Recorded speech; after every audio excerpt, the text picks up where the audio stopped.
آج ہم آدم علیہ السلام کا واقعہ سنیں گے۔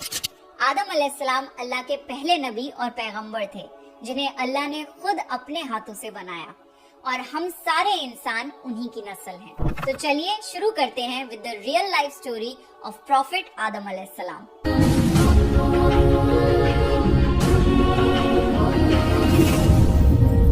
سورہ بقرہ میں اللہ نے آدم علیہ السلام کا ذکر کیا ہے۔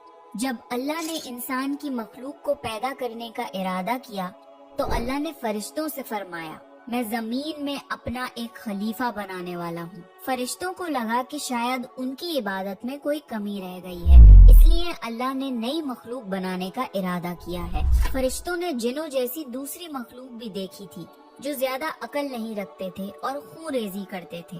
فرشتوں نے اللہ سے کہا، اے اللہ، ہم تیری تسبیح، حمد اور پاکی بیان کرتے ہیں، کیا تو ایسی مخلوق پیدا کرے گا جو زمین میں فساد کرے گی اور خون خرابہ کرے گی؟ اس کے جواب میں اللہ نے فرمایا، جو میں جانتا ہوں وہ تم نہیں جانتے۔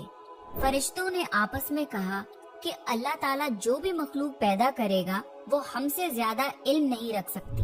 پھر اللہ نے آدم علیہ السلام کو علم سے نوازا اور انہیں کچھ چیزوں کے نام سکھا دیے۔ پھر اللہ نے آدم علیہ السلام کو فرشتوں کے سامنے پیش کیا اور فرشتوں سے فرمایا کہ تم بتاؤ ان چیزوں کے نام اگر تم سچے ہو۔ فرشتوں نے کہا کہ ہم اتنا ہی علم جانتے ہیں جتنا تو نے ہمیں سکھایا ہے، اس کے سوا ہمیں کچھ نہیں معلوم۔ پھر اللہ تعالیٰ نے فرمایا، اے آدم، تم بتا دو ان کو ان چیزوں کے نام۔ پھر جب آدم نے ان چیزوں کے نام بتا دیے تو اللہ نے فرشتوں سے فرمایا کہ میں نہ کہتا تھا کہ میں آسمانوں اور زمین کی پوشیدہ چیزوں کو جانتا ہوں۔ پھر اللہ نے فرشتوں سے فرمایا کہ تم آدم کو سجدہ کرو، تو وہ سب سجدے میں گر پڑے مگر شیطان نے سجدہ نہیں کیا۔ اللہ نے فرمایا کہ اے ابلیس، تجھے کیا ہوا کہ تو سجدہ کرنے والوں کے ساتھ شریک نہ ہوا؟ شیطان نے تکبر میں کہا کہ میں ایسا نہیں ہوں کہ انسان کو سجدہ کروں جسے تو نے کھنکھناتے ہوئے سڑے ہوئے گارے کی مٹی سے بنایا ہے۔ میں اس سے بہتر ہوں، تو نے مجھے آگ سے پیدا کیا اور اسے مٹی سے پیدا کیا ہے۔ اللہ نے شیطان سے فرمایا، یہاں سے نکل جا، تو مردود ہے اور تجھ پر قیامت کے دن تک لعنت برسے گی۔ شیطان نے کہا، مجھے قیامت تک مہلت دے۔ اللہ نے فرمایا کہ تجھ کو مہلت ہے۔ شیطان نے اللہ سے کہا کہ تو نے مجھے گمراہ کیا ہے، میں قسم کھاتا ہوں کہ میں انسان کی سیدھی راہ پر بیٹھوں گا، پھر میں ان پر حملہ کروں گا، ان کے آگے سے بھی، پیچھے سے بھی، دائیں سے بھی اور بائیں سے بھی، اور ان میں سے اکثر کو تو شکر گزار نہیں پائے گا۔ اللہ نے فرمایا، تو یہاں سے نکل جا ذلیل و خوار، جو ان میں سے تیرا کہنا مانے گا تو میں ضرور تم سب سے جہنم کو بھر دوں گا۔ بے شک میرے خاص بندوں پر تیرا ذرا قابو نہیں چلے گا۔ جنت کی ساری نعمتوں کے باوجود آدم علیہ السلام جنت میں اکیلا محسوس کرتے تھے۔ پھر اللہ نے حوا علیہ السلام کو بنایا تاکہ آدم علیہ السلام ان سے سکون پا سکیں۔ اللہ نے فرمایا، اے آدم، تم اور تمہاری بیوی جنت میں رہو، پھر جس جگہ سے چاہو تم دونوں کھاؤ، لیکن اس درخت کے پاس مت جانا ورنہ تم ظالموں میں سے ہو جاؤ گے۔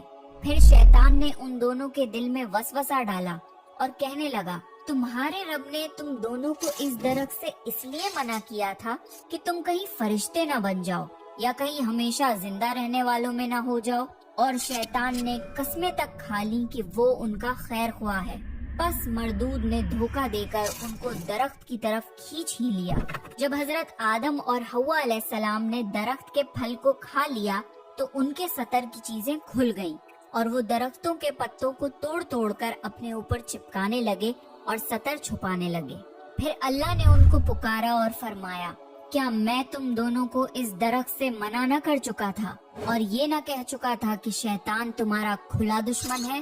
حضرت آدم اور حوا علیہ السلام نے کہا کہ اے ہمارے رب، ہم نے اپنے اوپر ظلم کیا، اور اگر آپ ہمیں نہ بخشیں گے اور ہم پہ رحم نہ فرمائیں گے تو پھر ہم تو ضرور تباہ ہو جائیں گے۔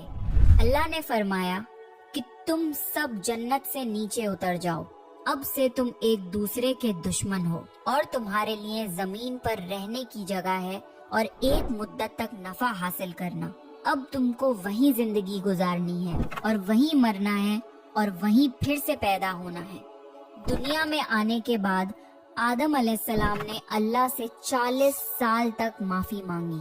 پھر اللہ نے آدم علیہ السلام پہ رحم کھا کے انہیں معاف کر دیا اور فرمایا کہ تم اور تمہاری اولاد دنیا میں رہو، اور یہ بات یاد رکھو کہ جب میری طرف سے کوئی نبی ہدایت لے کر تمہارے پاس آئے تو تم اس کا کہنا ماننا، اور جو لوگ میرے نبیوں کی بات کو نہیں مانیں گے اور ہماری آیتوں کو جھٹلائیں گے وہ دوزخ میں جائیں گے اور ہمیشہ اسی میں رہیں گے۔ پھر حضرت آدم اور حوا علیہ السلام دنیا میں رہنے لگے، انہی سے انسانوں کی نسل شروع ہوئی۔ آدم علیہ السلام تقریباً 900 سال زندہ رہ کر وفات پا گئے۔ قرآن کے اس واقعے سے ہمیں یہ ہدایت ملتی ہے کہ جب شیطان نے غلطی کی تو اس نے معافی مانگنے کی بجائے تکبر کیا اور اللہ کو ہی اپنی گمراہی کا الزام دیا۔ پر جب آدم علیہ السلام سے غلطی ہوئی تو انہوں نے اپنی غلطی مانی اور فوراً توبہ کری، اور تب تک معافی مانگتے رہے جب تک اللہ کو راضی نہ کر لیا۔ آدم علیہ السلام کی سنت یہ ہے کہ جب انسان سے غلطی ہو جائے تو وہ اللہ سے اپنے گناہوں کی معافی مانگے اور اپنے رب کو منا لے۔ بے شک اللہ بہت معاف کرنے والا، بڑا مہربان ہے۔